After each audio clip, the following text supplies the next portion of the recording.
Գյուրջան Կասկադ, հասանելի բնակարաններ 65 ամիս մարման ժամկետով։ Հարգելի լրագրողներ, այժմ կսկսենք հարցերը տալիս ենք ձեր բարձրացնելով, կփորձեմ բոլորին էլ հնարավորություն տալ, երևի սկսենք ձախ թևից, խնդրեմ ձեր առաջին հարցը։ Շնորհակալություն, Մերիմանուկյան 24 News, նախ թույլ տվեք մինչև բուն հարցը ձևակերպել, պարոն Մելիքբեկյան, ձեր մամուլի հետ շփման տոտալ բացակայության մասին վկայակոչել, դուք ֆեդերացիայի նախագահ ընտրվելուց հետո ասել եք, որ բաց եք, պատրաստական եք շփվելու, բայց հիմա այնքան հարցեր են կուտակվել, որ դուք էլ ձեր ներածական խոսքում այնքան բան ասացիք, որ հակադարձելու հնարավորություն էլ չկա, ամեն դեպքում կխնդրեի այսուհետ, քանի որ դուք նաև չհայտարարեցիք ձեր հրաժարականի մասին, այսուհետ ավելի հաճախ մամուլի հետ շփվեք, որպեսզի այս իրավիճակը չստեղծվի։ Պարոն Մելիքբեկյան, կներեք մինչև ձեր հարցը, եկեք ես խոստանամ, որ ես շատ ավելի հաճախ կխնդրեմ եւ կշփվեմ եւ պարբերական մենք շփումներ եւ ասուլիսներ կունենանք։ Շնորհակալություն։ Պարոն Մելիքբեկյան, 2020 թվականից ի վեր Հայաստանի ազգային հավաքականը կրել է 26 պարտություն, 13 հաղթանակ է տարել եւ 11 ոչ ոքի, FIFA-ի դասակարգման աղյուսակում 102-րդն է։ Այս տեմպերով է Հայաստանը 2050 թվականին դառնալու աշխարհի կամ Եվրոպայի մրցանակակիր, ինչպես Նիկոլ Փաշինյանն էր հայտարարել, եւ դուք էլ ասել էիք, որ 2022 թվականին կամ 2024 թվականին խմբային փուլի եզրափակիչ ենք դուրս գալու։ Շնորհակալություն։ Շատ նախ ես երկար խոսեցի հավաքականների մասին։ Ես կարծում եմ այդ ամեն ինչը չեմ կրկնի, միայն մի բան ասեմ, որ ես չեմ ասել, որ 22-ի եւ 26-ի եզրափակիչ ենք դուրս գալու, 24-ը ես ասել եմ, որ մենք պայքարելու ենք ուղեկրի համար։ Ես երբևէ ես մի անգամ ասել եմ, որ ես Բրազիլիայի ֆուտբոլի ֆեդերացիայի նախագահ չեմ, ես երբևէ չեմ կարող խոսք տալ, որ Հայաստանի հավաքականը անպայմանորեն կնվաճի ուղեկիր։ Դա անկեղծ ասած հնարավոր չէ, բայց այն, որ մենք պայքարելու ենք ուղեկրի համար, դա ասել եմ։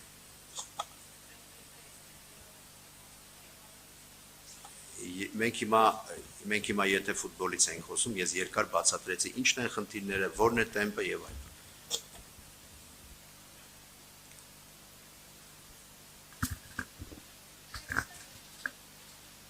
Խնդրում եմ տեղից ռեպլիկներ մի արեք, ասացի, որ բոլորին հնարավորություն կտրվի։ Վահե Մակարյան, Մեդիահաբ։ Նստած։ Վահե Մակարյան, Մեդիահաբ, դատախազը չէ։ Պարոն Մելիքբեկյան, մի ֆուտբոլային բնույթի հարց, հետո մի քաղաքական ենթատեքստով հարց։ Անցյալ տարի կարծեմ նոյեմբեր-դեկտեմբերին Արմեն Նիկողոսյանը լրատվամիջոցներին հայտնել էր, որ քննարկում է Ռաուլին Հայաստանի մարզիչ, հավաքականի մարզիչ բերելու, հրավիրելու հարցը, նախ այսքան պարտությունից հետո հələ ձեր հրաժարականին կանդրադառնանք։ Այսքան պարտությունից հետո հավաքականի մարզչի փոփոխության հարց քննարկվել է թե ոչ, ու մեկ էլ ինչ եղավ Ռաուլին բերելու եք, չեք բերելու հույս կա թե ոչ, որ նորմալ մարզիչ կունենանք, եւ ձեր հրաժարականի մասով քաղաքական կոնտեքստում համեմատում են, ասում են պատերազմից հետո Նիկոլ Փաշինյանը հրաժարական չտվեց, դա էլ է մի կողմ, արդեն սովորել ենք։ Դուք ինչ հրաժարական չեք տալիս այսքան ամոթալի պարտություններից հետո։ Մեկ ուրիշը ձեր փոխարեն գուցե ամոթից հենց առաջին մի քանի պարտությունից հետո հրաժարական տար։ Ի վերջո ձեզ համար հաճելի է ամեն անգամ պարտություն կրել եւ ամեն անգամ օրինակ ֆան ակումբի տղաների կողմից այդքան այսպես կշտան բանկների ու ակցիաների արժանանալ ամեն անգամ, ամեն խաղ այսպես տապալվի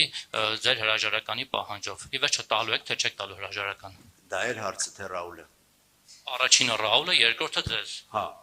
երկրորդը հրաժարականը։ Ռաուլի մասին պարոն Նիկողոսյանը կպատասխանի, որովհետև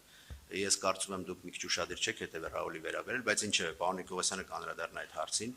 Ես հրաժարականի մասին հայտարարություն տվել եմ եւ ասել եմ, որ հրաժարական չեմ տալու եւ ինչու, որովհետեւ ամոթալի պարտություններ եւ այլն։ Մենք նոր խոսում ենք շատ երկար ընդհանրապես ոլորտային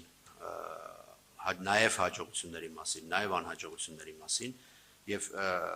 ճիշտ ասած ֆուտբոլային հարց եմ տալու, հեչ ֆուտբոլային չէր ասել, որ այսքան պարտություններից հետո մարզիչը պատրաստում եք մարզչին հանել, հա, այդպես բան ասացիք։ Մարզիչը նոր է եկել, նա 3 մարզում է անցկացրել եւ որից հետո խաղացել է իր առաջին խաղը Վրաստանի հավաքականի։ Ես նոր չեմ, բայց բոլոր բացատրությունները ես հայտարարության մեջ տվել եմ, նորից եմ ասում, ամենասկզբում խոսքից երբ ասացի, որ մենք խոսել ենք այդ ամենի մասին, ով ցանկանում է տեսնել եւ լսել, տեսնում է, ով չի ցանկանում, չի տեսնում, եւ հրաժարականի պահանջը, հրաժարական ընդհանրապես եւ հասարակական կազմակերպության ղեկավարը դա ինստիտուցիոնալ խնդիր է։ Եվ շատ կարևոր է, թե ինչ են կարծում այն ինստիտուցիայի, այն ինստիտուտի անդամները, որոնք ընտրել են քեզ, եւ ես ձեզ ասեմ շատ հստակ, բացառությամբ երկու ակումբի մեր մնացած բոլոր անդամների հետ մենք բարբերաբար քննարկումներ ենք ունենում եւ բոլորը հասկանում են եւ զարգացման տեմպերը, եւ խնդիրները, եւ օբյեկտիվ խնդիրները, եւ այդ իսկ պատճառով նաեւ շփվելով մեր անդամների հետ ես այդ որոշումը կայացնել եմ, որի մասին արդեն հայտարարել եմ։ Պարոն Նիկոլոսյան, եթե դուք եւ մենք լուծում ենք, որովհետեւ այսքան երբ որ ես խոսեցի եւ դուք նորից չեք տեսնում, այսինքն իհարկե կարելի է տեսնել միայն վատը եւ պետք կարելի է չցանկանալ տեսնել լավը, բայց դա արդեն յուրաքանչյուրի անձնական ընկալման հարց է։ Եվ եթե հիմա մենք տեղից դիալոգ չենք անում, այստեղ լիքը մարդ կա, ես բավական երկար խոսեցի։ Եվ պարոն Նիկոլոսյան, եթե Ռաուլի հարցով բարձրաբանեք։ Ռաուլի հարցով ես ուղղակի պիտի նախ հարցնեմ, դուք վստահ եք ձեր հարցը ճիշտ եք տվել, թե չէ, դուք ինքներդ լսել եք ես ինչ եմ ասել Ռաուլի մասին։